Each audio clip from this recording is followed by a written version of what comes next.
අයිබෝන් සුබ දවසක් හැම දිනාටම. ඉතින් මම අද ඔයගොල්ලොත් එක්ක කතා කරන්න හිටියේ අපි කවුරුත් ආස කරන ආකර්ශනීය ලස්සන මල් වර්ගයක් ගැන. ඇත්තට ඇන්තූරියම් කියන්නේ අපි හැමෝම ආස හැම ගෙදරකම තියෙන මල් වර්ගයක්. මම හිතන්නේ අපි හැමෝම ළඟ මල් ගහක් දෙකක් හරි මේ වගේ තියෙනවා. අපි පුංචි කාලේ ඉඳන්ම අපේ ගෙවල් වල තියෙන මල් ගස් අතරින් අනිවාර්යයෙන්ම හැමදාම මල් පිපිලා තියෙන මල් ගහක් තමයි ඇන්තූරියම් කියන්නේ. ඉස්සර නම් ඉතින් මගේ ලොකු විවිධත්වයක් තිබුණේ අර අපි හැමෝම ළඟම තියෙන ලොකු ලෝකල් ඇන්තූරියම් කියන ලොකු රතු පාට මල් පිපෙන මල් ගස් තමයි. ඒවට ඉතින් අපිට ගුටි සාත්තුවක් කරන්න ඕනෙත් නෑ. පොල්ලෙලි ටිකක් වට කරලා තිබ්බහම හොඳට පඳුරු දාලා ලස්සනට හැදෙනවා. නමුත් දැන් නම් ඇන්තූරියම් ගොඩාක් ලොකු වෙරයිටියක් තියෙනවා. පිට රටවලින් පවා ගියන ගොඩාක් ලොකු වාණිජ්‍යමය වටිනාකමක් තියෙන මලක් බවට පත් වෙලා තියෙනවා. ඇත්තටම ඉතින් ගෙවල් වල ඉන්න අයට ගොඩාක් ගෙදර ඉඳන්ම ලොකු ආදායමක් ගන්න පුළුවන්. ලොකු වෙළඳපොළ වටිනාකමක් තියෙන මලක් තමයි ඇන්තූරියම් කියන්නේ. සාමාන්‍යයෙන් පාරිසරික උෂ්ණත්වය සෙන්ටිග්‍රේඩ් අංශක 21 ඉඳන් 30 දක්වා වගේ උෂ්ණත්වය තියෙන පළාත්වල මේක හොඳට හැදෙනවා. උණුසුම් පළාත්වලත් හදාගන්න පුළුවන් සෙවණ දැල් ගහලා එහෙම නැත්නම් ගස් යට ඒ වගේ අවශ්‍ය සෙවණ පාලනය කරලා දැඩි හිරිලි පාලනය කරලා අපිට මේක ලස්සනට හදාගන්න පුළුවන්. ඒ වගේම 70%ක 75ක විතර වගේ හෙවණ තියෙන්න ඕනේ. ඒ හෙවණත් එක්ක පරිසරයේ ආර්ද්‍රතාවය 50%කට වඩා වැඩි ප්‍රදේශවල කොහොමත් මේක ලස්සනට මල් ලොකුවට හැදෙනවා. ඇන්තූරියම් හිටවනකට විශේෂම දේ තමයි බඳුන් මාධ්‍ය. ඉතින් මේ බඳුන් මාධ්‍ය එක එක ප්‍රදේශවල හැටියට වෙනස් වෙනවා. එක එක්කෙනාගේ අත්දැකීම් අනුව වෙනස් වෙනවා. මෙන්න මේකයි කියලා වෙනම ඇත්තටම වෙන් කරු මාධ්‍යයක් නෑ. එක එක්කෙනා එක එක විදිහට මේවා ලස්සනට හදා ගන්නවා. කොහොම වුණත් ඉතින් මේක හදාගන්න ප්‍රධාන මාධ්‍යයක් තමයි පොල්ලෙලි. පොල්ලෙලි කෑලි වල තමයි මේක හදාගන්නේ. ගන්න පොල්ලෙලි කෑලිත් අපි කෙලිම පොල්ලෙලි කෑලි අරන් පොට්ස් වලට දාන්න නැතුව ඒ ගන්න පොල්ලෙලිත් හොඳට වතුරේ පොඟවලා දවස් 3ක් විතර පොඟවලා කහට යවලා තමයි ගන්න ඕනේ. පොල්ලෙලි බොරළු එහෙම නැත්නම් සමහරක් අය වැලි කරදහයියා මෙන්න මේ වගේ ද්‍රව්‍ය එක එක අනුපාතයන්ට දාගෙන තමයි ඉතින් හැමෝම තමන්ගේ ගස් ටික හිටව ගන්නේ. ඉතින් මම ලොකු මදර් පොට්ස් ටිකක් තමයි රීපෝට් කරගන්න හිතුවේ. අද ගොඩ කාලෙකින් ඒ පොට් එක මාරු කරන්න බැරි වුණා. ඉතින් ඒකට ගත්ත මාධ්‍ය තමයි මම මේ විදිහට හදාගත්තේ. අපිට ඉතින් බොරළු හොයාගන්න බැරි නිසා මම ගත්තේ මේ ගඟේ වැලි කොටස් දෙකකට මේ වගේ ලොකු පොල්ලෙලි කෑලි කොටස් 3කුයි මේ කරදහය තියෙන්නේ. කරදහය කොටස් භාගයක් විතර වෙන්න වගේ තමයි ගත්තේ. මම ඉතින් හිතවන්නේ මේ විදිහට. හැබැයි ගොඩාක් සීතල පළාත් වල ඉන්න අයට පොල්ලෙලි දාන ප්‍රමාණය අඩු කර ගන්න පුළුවන්. ගාට ගොඩාක් උණුසුම් පළාත් වල වගේ ඉන්න අයට වැලි එහෙම නැත්නම් බොරළු පාවිච්චි කරනවා නම් බොරළු ප්‍රමාණය අඩු කරලා කොකෝ ප්ලස් එක එහෙම නැත්නම් අපි සාමාන්‍යයෙන් පාවිච්චි කරන කොහොබත් එක උනත් හැබැයි කහට යවලා ගන්න ඕනේ. දවස් දෙකක් විතර මෙගෙන් යවලා බඳුන් මිශ්‍රණය හදා ගන්න පුළුවන්.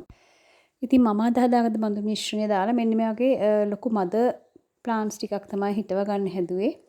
අනිත් එක තමයි මේ විදිහේ ලොකු හොඳට වැඩුණු ප්ලාන්ට්ස් හිටව ගන්නකොට ඒකේ මීඩියා එකත් අපි මාරු කරනවානේ. දැන් ගොඩ කාලෙක මීඩියා එක මාරු කරන්න බැරි වෙච්ච නිසා මට එතකොට මේකේ මුල් ටික ගොඩාක් පහළට හැදිලා තියෙන මුල් ටික කපන්න ඕනේ. ඒකේ පහළටම දිගට හැදිලා තියෙන මුල් කපලා අර පරණ මුල් කපලා කිරි මුල් සුදු පාටට වෙලා තියෙනවා අපිට පේනවා. ඒ ටික ඉතුරු කරලා ගොඩක් වෙලාවට මම නම් ඒ පහළ ටික කපලා දානවා. එහෙම නැති වුණොත් මේක අර අනවශ්‍ය විදිහට මුල් යටින් තද වුණොත් මීඩියා එකෙන් හොඳට වතුර බහින්නෙත් නැහැ. අනිත් එක්ක මුල් කුණු වෙනවා. ඒක නිසා හොඳට මුල් ටිකත් කපලා ගන්න ඕනේ. ඉතින් ලොකු පොල්ලෙලි කෑලි ටිකක් මේ විදිහට අඩියට දාගෙන ඊට පස්සේ අපි හදාගත්ත මීඩියා එකෙන් කොටසක් මේ විදිහට උඩට දාලා ඊට පස්සේ තමයි පැලේ තියලා වටේටම මේ මීඩියා එකම දැම්මේ. ඊට පස්සේ මම කරන තව දෙයක් තියෙනවා. මීට වඩා පුංචිම ප්‍රමාණයේ පොල්ලෙලි තියෙන්නේ. මම මේ ගත්ත පැලේ හිටවන්න ගත්ත පොල්ලෙලි කෑලියට වඩා ගොඩක් පොඩි ප්‍රමාණෙමේ තියෙන්නේ. මෙන්න මේ වගේ පොල්ලෙලි කෑලි ටිකක් උඩ ලේයර් එකක් වගේ දානවා. එතකොට එකෙන් එකක් ඇතුලේ තෙතමනේ ආරක්ෂා වෙනවා වගේම අනිත් එක මට දැනිලා තියෙනවා. මේ වගේ පොඩි පොල්ලෙලි කෑලි එහෙම නැත්තම් අපිට දාගන්න පුළුවන් කොහුබත්. මේවා දැම්මහම ඉක්මනින් පැල හැදෙනවා. පොඩි පැල වටේට එන්න පොඩ්ඩක් ඒක උදව් වෙනවා කියලා මට හිතෙනවා. සමහරක් ඒවාට මම දාලා එහෙම මට පුංචි පැල ඇවිල්ලා තියෙනවා. ඒක නිසා මම ලොකු පොල්ලෙලි කෑලි අඩියට දාලා පොඩ්ඩක් පොඩි උඩින් ලේයර් එකක් වගේ දානවා. මේ මෞෂාක හිටවනකොට මේ විදිහට පොඩි කෑලි දාන්නේ. එහෙම නැත්තම් අපි පුංචි පැල හිත රිපෝට් කරනවානේ. පුංචි පැල රිපෝට් කරනකොටම ඒක වටේටත් පොඩ්ඩක් කොහොබත් වගේ ටිකක් දැම්මම හොඳට වටේට පඳුරු දාලා පැල හැදෙනවා.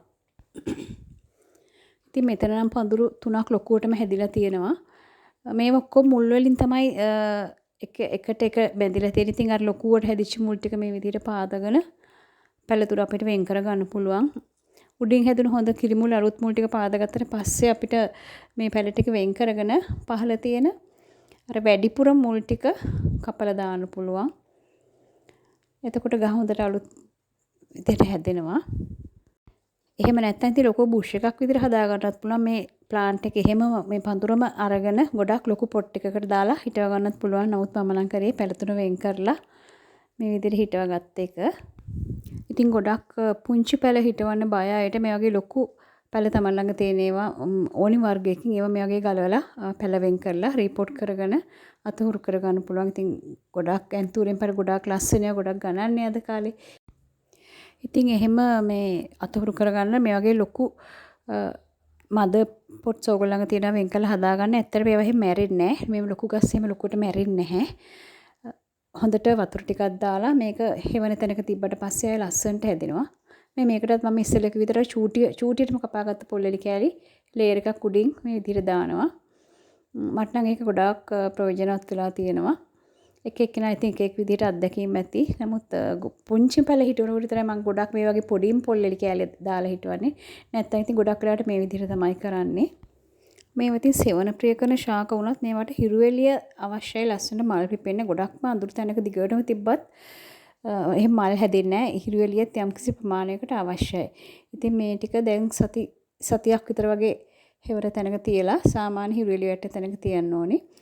ඉතින් මේ වගේ ලස්සනට මල් හැදෙන්න මේකට පෝර දාන එකත් ගොඩාක් වැදගත් වෙනවා. ඇන්තුරිය මල් පොහොර වර්ගත් ගොඩාක් තියෙනවා. කැට පොහොර, දියර පොහොර, කුඩු පොහොර. ඉතින් ලස්සනට මල් එන්න ඇන්තූරියම්මට පොහොර දාන්නේ කොහොමද කියලා අපි තවත් වීඩියෝකින් කතා කරමු. ඒකත් මේක කතා කරොත් වීඩියෝ එක ගොඩාක් දිග වෙයි කියලා හිතුණා. අනිත් එක ඇන්තූරියම් වල ටිකක් දිලීර හානියම වැඩි වෙන්න පුළුවන් වැහි කාලවල වලදී. ඒතර ගොඩක් මම නම් දිලීරනාශක භාවිතා කරන්නේ නැහැ. කොන්ඩිස් තියෙනවා. කොන්ඩිස් හැමෝම අහලා ඇති. අර ඉස්සර තුවාල හොදන්න එහෙම ගන්න ඉතින් කොන්ඩිස් අපිට ෆාමසි වලින් ගන්න පුළුවන්. ඒව අරගෙන කොන්ඩිස් කැට චූට්ටක් කැට කිහිපයක් ජලයේ ලීටර් එකක වගේ දාලා ගොඩක් තද පාට වෙන්නේ නැතුව හදාගෙන මුළු ගහම තෙමෙන්න දැම්මහම ගොඩක් වෙලාවට දිලීර ආසාදන අඩු වෙනවා. විශේෂයෙන්ම අපි පොල්ලෙලි පොඟවනකොට පොල්ලෙලි පොඟවන වතුරයකට කොන්ඩිස් ටිකක් දාලා ඒ කොන්ඩිස් වතුරකින් පොල්ලෙලි පෙගෙවුවට පස්සේ ගොඩාක් අපිට මේ දිලීර හානිය අඩු කරගන්න පුළුවන්.